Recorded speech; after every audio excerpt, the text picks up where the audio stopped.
एक मित्र ने प्रश्न पूछा है जसपाल राणा जी ने कमेंट करके कि दुनिया में अनेक देवी देवता हैं और अधिकतम लोग उन्हीं को पूजते हैं और उनको लाभ भी हो रहा है, तो ये क्यों और कैसे होता है, और क्या पूजा करना आस्था होती है या डर होता है, और जो नहीं मानते हैं उनका जीवन भी आनंद से गुजरता है। तो मित्र का प्रश्न तो एक तरह से सभी चिंतनशील लोगों का प्रश्न है, क्योंकि मनुष्य जीवन विरोधाभासों से भरा पड़ा है और इस पर हम सभी सोचते भी हैं।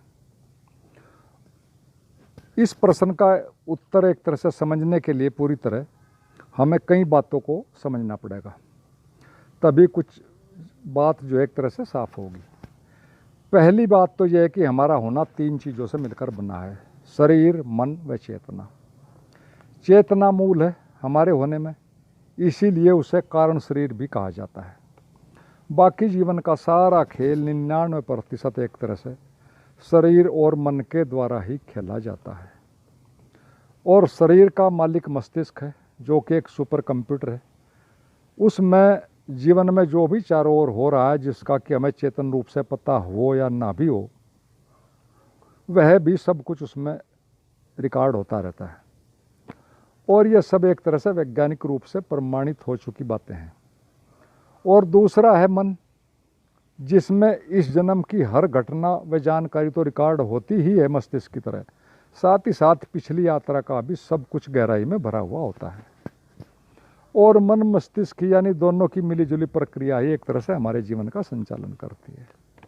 मस्तिष्क मन को प्रभावित करता है और मन भी उसे प्रभावित या आदेशित करता रहता है, परंतु मन अति शक्तिशाली एक तरह से केंद्रीय है हमारे जीवन में। वह दिमाग का भी उपयोग कर सकता है और जीवन के ऊपर के तलों पर अर्थात अस्तित्व की गहराई से भी लेन देन एक तरह से करता रहता है और वहाँ से भी प्रभावित होता है और उसको करता रहता है। लेकिन वह अधिकतम फैसले जो भी मस्तिष्क में भरा होता है, यानी जो सूचनाएं, जो जानकारियाँ, जो भी ज्ञान भरा होता है, उसी के आधार पर ही एक तरह से हमारा मन फैसले लेता है। और तब तक लेता रहता है जब तक कि वह स्वयं एक तरह से प्रौढ़ ना हो जाए, या कहो विकसित ना हो जाए, या दूसरे शब्दों में कहो एक तरह से उसमें जागरण या होश ना आ जाए। और विकसित होने के लिए एक तरह से अनुभव से गुजरना या बहुत कुछ सीखना पड़ता है, वरना तो फिर मात्र एक यांत्रिक जीवन ही सभी को जीना पड़ता है। और जो लोग देवी देवताओं को पूजते हैं, उन्होंने बस इतना ही देखा सुना व जिया है, उनके कंप्यूटर में बस इतनी ही जानकारी है। वे एक भीड़ के द्वारा ही जो उनके चारों तरफ है, यानी समाज है या उनके ही जैसे लोग हैं जो वैसे ही जानकारी रखते हैं, उस भीड़ के हिसाब से अपना जीवन जीते हैं। यानी एक तरह से हमारा मनुष्यता का अधिकांश हिस्सा भेड़ चाल के ढंग से एक तरह से जीवन जीता है। और जो भी गुरु उनको उनकी जानकारी या मान्यता के हिसाब से ही ज्ञान देता है, या उनकी जानकारी का ही एक तरह से पोषण करता है मान्यता का, वे उसी के और उसके ताम झाम को देख कर ही एक तरह से उसके बाहरी रंग ढंग से प्रभावित होकर ही एक तरह से उसी को अपना आदर्श मान लेते हैं। फिर चाहे वह देवता का पुजारी है या कुछ और कहता है, कोई यांत्रिक है, मांत्रिक है, या कुछ और क्या है, और फिर जो भी कहता है कराता है, फिर वैसे ही वो लोग करते हैं। यानी मोटे शब्दों में कहें तो व्यक्ति कभी भी अपने मस्तिष्क का स्वतंत्र ढंग से उपयोग ही नहीं करता है। अधिकतम संख्या का यही हाल है, और ऐसा वह कई कारणों से करता है। एक तरह से एक तो भीड़ में बने रहने के लिए, और किसी डर के कारण भी, या नकलची होने के कारण भी, जैसे दूसरे कर रहे हैं। क्योंकि हमारा मन नकलची होता है, उसका एक गुण है, बंदरों से आए हैं, हमारे वंशज बंदर थे, तो नकलची होने के कारण भी कर सकता है। या अपनी दैनिक ज़रूरतों और समस्याओं के हल होने के लिए की आशा में भी कर सकता है कि वहाँ से कुछ मिलेगा। और ऐसा भी हो सकता है, बहुत कारण होते हैं मनुष्य के मन में किसी चीज़ को पकड़ने के, भले ही सारे बाहर ना आए। हो सकता है कोई पड़ोसी किसी देवी देवता को मानना हो, हनुमान को मानना हो, और पड़ोसी से भी कुछ खटपट हो, तो फिर तो उसके देवता से बड़ा शिव जैसा कोई मानना पड़ेगा, जानना पड़ेगा, उसकी पूजा अर्चना करनी पड़ेगी, क्योंकि पड़ोसी भी कर रहा है। तो थोड़ा बहुत कारण होते हैं। और पूरी सच्चाई तो सच में यह है कि ये हम क्यों इस तरह से दूसरी चीज़ों के बिना नहीं रह सकते, इसका पूरा एक तरह से वैज्ञानिक कारण ये है कि हमारे पूर्वज जंगलों में रहे हैं लंबे समय तक। यहाँ तक आने में हमें बहुत लंबा समय लगा है। और वो हमेशा जंगली जानवरों से एक तरह से घिरे रहते थे, उन्हें खतरा बना रहता था, प्रकृति का प्रकोप भी उन्हें ज़्यादा ही झेलना पड़ता था, कोई विकसित चीज़ें नहीं थी।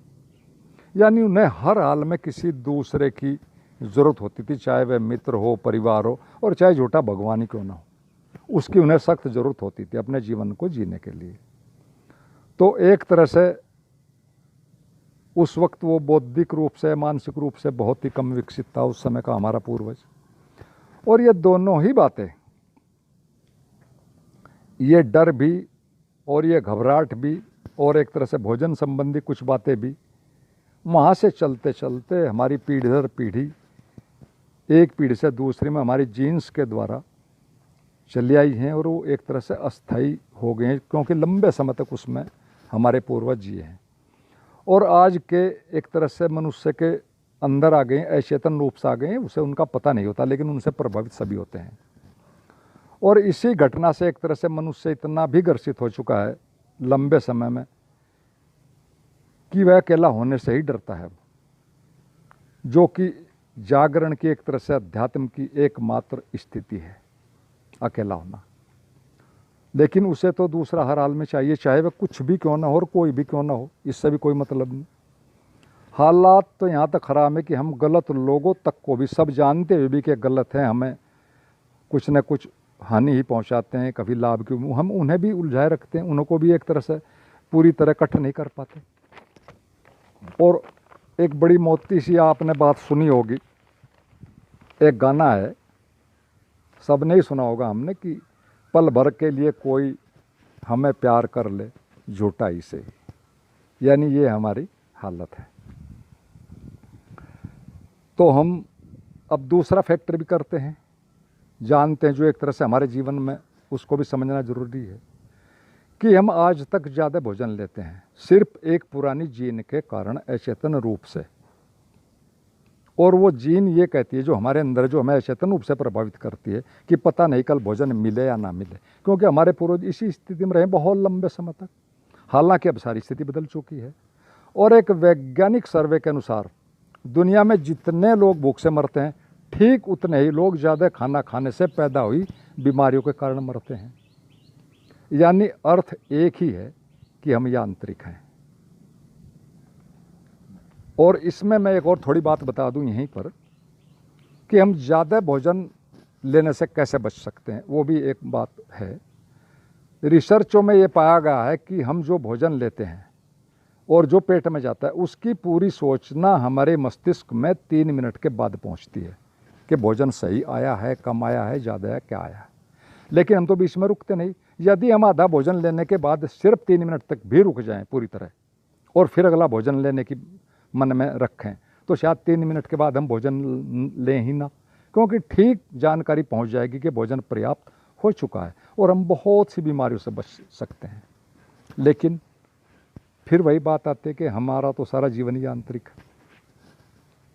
और ध्यान रखना एक दूसरी बात भी, कि इस दुनिया में जो भी सफल लोग हुए हैं, वे वही लोग होते हैं जो भीड़ के बाहर चले गए हैं, नया करने की हिम्मत रखते हैं, और अपने फील्ड की ज़्यादा से ज़्यादा जानकारियाँ रखते हैं, और मनुष्य मन के बारे में कुछ तथ्यों को जानते हैं। और ये लोग जो बाहरी फील्ड में, सांसारिक क्षेत्र में एक तरह से सफल होते हैं, उनमें एक और गुण भी होता है। ये तो होती हैं जो चीज़ें बताई, कि वो थोड़ा सा आटे में नमक की तरह एक तरह से पागलपन भी लिए होते हैं, इसीलिए वो सफल होते हैं। और अध्यात्म में तो यदि आप बुद्धिमान है, पूरी तरह बुद्धिमान है, तो भी चलेगा, थोड़ा आटे में नमक है तो भी चलेगा, पूरा नमक ज़्यादा है तो भी चलेगा, क्योंकि आयाम ही एक तरह से अलग है। यहाँ तो एक तरह से समग्रता चलती है। आप जिस चीज़ में भी समग्र हो जाओगे, मन गिर जाएगा, और वहीं आपको असलियत के एक तरह से झलक मिल जाएगी। तो ये कई बातें हैं इस तरह की। और रही साधना की बात, या अध्यात्म की बात, या प्राप्ति की बात, तो ये सारी यात्रा तो एक तरह से आपके अंदर की ही बात है। आप चाहें तो सारी दुनिया भी आपको रोक नहीं सकती, और आप अंदर ही अंदर सब कुछ कर सकते हैं, क्योंकि बाहर का इसमें कुछ है ही नहीं। और अगर आप ना चाहो तो सारी दुनिया और सारी दुनिया की अनुकूलता और सारे बुद्ध पुरुष और भगवान भी आपको एक तरह से नहीं जगा सकता, क्योंकि बात सारी आप ही की है, आप ही करने की है, आप ही के अंदर की है, आप ही को होना है जो भी होना है। तो ये बातें तो हम यहाँ पर एक तरह से बंद करते हैं। फिर आगे मित्र पूछते हैं कि उनको लाभ भी हो रहा है कुछ लोगों को। तो मनोविज्ञान व गीता का एक साफ संदेश है कि विश्वासम फलदायकम। मन जिस भी चीज़ को पूरी तरह मान लेता है उसके परिणाम जीवन में आने लगते हैं। वह तो एक, हालांकि बड़ा विस्तृत विषय, इस पर यहाँ ज़्यादा नहीं करते, पहले भी कुछ बातें हो चुके हैं। तो अब आप कहोगे कि सबको तो नहीं होता है, तो उसका भी कारण है कि हर मनुष्य का मन एक ही घटना या बात को अलग अलग ढंग से लेता है। और सच्चाई तो है कि हमें यह भी पता नहीं चलता कि हमने किस बात को कैसे ले लिया, हमें इतना भी पता नहीं चलता। अगर यही पता चल जाए हमें अपने मन के बारे में कि उसने क्या कैसे ले लिया है, तो फिर तो जीवन की सारी समस्याएं एक तरह से ख़त्म हो जाएं। और मित्र ने आगे पूछा कि बड़ी भीड़ इस काम में जुटी हुई है। तो मित्र एक सूत्र जान लो कि जो व्यक्ति जितना भी जीवन के बारे में जानता है उससे ज़्यादा जानने वाला व्यक्ति एक तरह से हमेशा ही उसका उपयोग करता आया है, चाहे वो राजनीति हो, चाहे धर्म हो, या कोई और आयाम हो जीवन का। और यहाँ पर यंत्रवत जीने वालों की एक तरह से लोगों की बड़ी संख्या है, तो उनका कोई न कोई कुछ तो उपयोग करेगा ही। और इसमें उपयोग करने वाले का एक तरह से कोई दोष नहीं दे सकते आप उसे, क्योंकि आप इससे ज़्यादा समझ ही नहीं सकते। आप झूठों में जीने के आदी हो चुके हैं। आपको कोई सच कहे तो आप उसके आमने सामने होना ही नहीं चाहते, बच जाते हैं कि चाहे कोई भी बहाना हो, हमारा मन बचा लेता है। हम सब दैनिक जीवन में जानते हैं, ईमानदारी से अपना विश्लेषण करें। और दूसरी बात यह भी कि जिन्होंने भी जीवन में ज़्यादा सच बोलने की कोशिश किया, हमेशा उनकी एक तरह से दुर्गति हुई है। आप सब कुछ जानते हैं, सब साहित्य में है। तो एक साधक के लिए तो यही उचित है कि दुनिया के बारे में सोचने की बजाय पूरी तरह अपने जीवन का ही निरीक्षण करें, अपने मन का, उसके मैकेनिज्म का, और व्यर्थताओं को धीरे धीरे समझकर गिरा दे। और मैं तो मन के बारे में अक्सर बताता रहता हूँ, आपको एक तथ्य और बता दूं कि वह जो हमारा मन है वह तो एक तरह से अल्लाह दीन के चिराग से प्रकट हुआ जिन है, जो आप सब ने ही कहानी सुनी है, हम सब ने बातें सुने कि वो अल्लाह दीन एक चिराग जलाता था, जिन प्रकट होता था और फिर वो कहता था कि क्या हुक्म है मेरे आका, और वो उसे ही पूरा कर देता था। तो सच बात है कि वो तो वो जिन है, उसकी शक्ति तो असीम है, वह कुछ भी कर सकता है, A to Z। आप देवी देवताओं के बारे में आदेश दोगे तो वह उन्हें प्रकट कर देगा, उन्हीं का लाभ आपको दिला देगा। उसे झूठ सच से कोई मतलब नहीं है, वह तो वही लाभ दिला देगा, उनके माध्यम से दिला देगा, उन्हें प्रकट करके दिला देगा। उसे तो आपके आदेश का पालन करना है हर हाल में। आप मोक्ष को पाने का आदेश दोगे तो वह देर सबेर उसे ही प्रकट कर देगा। लेकिन गड़बड़ तो असली कुछ और है। ये तो गड़बड़ ये है कि आपको न अपने पर विश्वास है, आप चाहते ही बहुत छोटा हो, और न उसकी शक्ति पर, उस जिन की, उस पर विश्वास है। मैंने देखा काफ़ी के लोग अक्सर कहते रहते कि हम कैसे मोक्ष पा सकते हैं, तो जन्मों जन्मों की यात्रा फला हैं, और पता नहीं किस किस तरह के अजीब अजीब तर्क और बहाने। कारण क्या है कि सिर्फ करना नहीं है, अपने कंफर्ट जोन से बाहर जाना ही नहीं है। जब हम खुद ही डरे हुए हैं तो फिर हो ही क्या सकता है। हमें खुद अपने पर ही विश्वास नहीं, हम जरा रिस्क भी लेने को जरा से भी तैयार नहीं है, तो फिर तो ऐसे ही है। एक कहानी मैं आपको सुनाता हूँ। एक धनी महिला एक चित्रकार के पास गई, उसे अपना चित्र बनवाना था, चित्रकार बड़ा अच्छा था, तो उसने अपना चित्र बनाने के लिए कही और उसने 100 रुपये मांगे, और 100 रुपये में बात तय हो गई, नियत दिन होगा कि फला दिन आकर आप ले जाना। वो महिला ठीक उसी दिन पहुंची और उसने चित्र को देखा तो चित्र उसने बहुत ही बेहतरीन बनाया था। उस महिला ने कहा अपना बटवा बाहर निकाल लिया, उसके हाथ में बटवा है, खोला नहीं है। उसने कहा कि देखो मैं तुम्हारे चित्र के बनाने से जो तुमने बना, मैं इसको बहुत ही ज़्यादा खुश हुई इसको देखकर, और तुम चाहो तो मेरा सारा बटवा भी ले सकते हो, मुझे नहीं पता इसमें कितने पैसे, मैं सही से जानती भी नहीं। तुम चाहो तो सारा बंटवा भी ले सकते हो, मैं खुश हूँ। अब चित्रकार तो चित्रकार, शायर, कवि, ये तो अक्सर गरीबी होते हैं, वो उससे आगे कुछ फालतू सोच भी नहीं सकते बेचारे। बहुत देर सोचा, परेशानी में फंस गया कि पता नहीं सो भी निकलेंगे नहीं, कहीं कम ना हो जाए, दुखी।